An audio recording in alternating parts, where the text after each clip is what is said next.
Top Biden advisor Brett McGurk is in the Middle East right now. He was in Cairo this week. He has other stops planned in his trip, including Qatar. McGurk's objective is to help secure another humanitarian pause in Gaza in exchange for more hostages. The discussions are sober and serious. Again, I don't want to get ahead of where we are or give you, I can't give you odds on if and when we'll be able to get there, but the conversations are very sober and serious about trying to get another hostage deal in place. Protests have also intensified in Israel in recent days. Families are growing increasingly frustrated with a lack of progress on the hostage negotiations. Today, a group of protesters briefly blocked a road in Jerusalem. For more on all of the developments in the Middle East, retired U.S. Navy pilot Captain Armen Kurdian is with us. Thank you. So this deal doesn't seem as though it's coming together for a 2-month pause in exchange for the hostages. What do you think are the biggest sticking points militarily?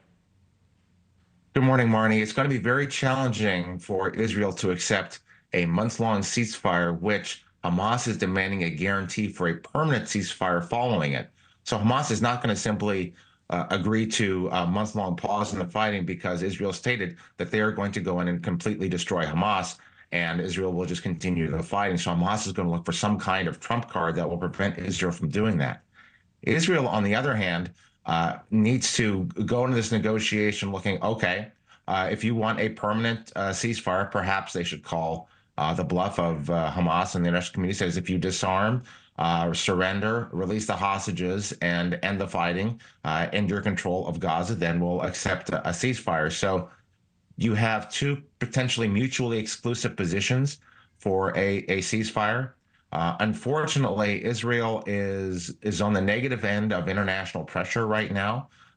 If a lot of that international pressure had been directed at Iran and Hamas from the get-go, then perhaps we wouldn't be in the situation we are right now. And certainly complicating the negotiation is the pressure the families of the remaining hostages are putting on Israel. What impact do you see that having? It's having a tremendous impact. When the 3 hostages were accidentally killed by the IDF, that had a huge impact on the psyche of Israel. The loss of these individuals, the deaths of about approximately 30 of them so far in captivity, the return of these bodies is a knife and a dagger in the soul of the Israeli people.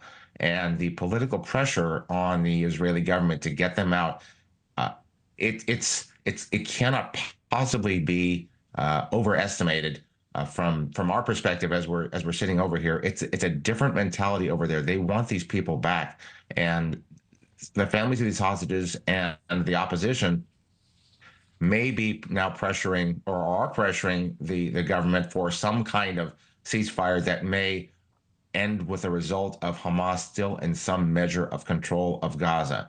So this is going to be a very interesting situation, how it's going to come out. And the reality is we don't know the well-being of the hostages that remain. Might there be some sort of deal to show proof of life before negotiations continue? Well, usually this kind of thing does happen. President Red Cross is allowed to go in, assess the condition of the hostages and the individuals who were captured, those who need medical attention. I don't know that that has actually been done. A lot of the reports of those who are dead are coming through secondhand sources or other types of intelligence. So that would, I think, be a first good faith step by Hamas to allow this kind of inspection to take place.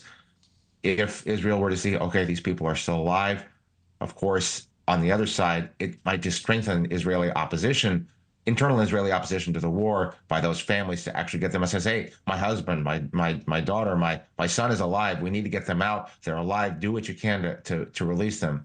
So at the very least, I think Israel would agree to some kind of prisoner exchange as to whether there's a permanent ceasefire or a permanent end to the hostilities. Still, at this point, I see that as a very far away and very unlikely scenario, considering what Hamas did on October the 7th. Thank you for watching. Go to newsnationnow.com to find NewsNation on your television provider. And don't forget to click the red subscribe button below to get more of NewsNation's fact-driven, unbiased coverage.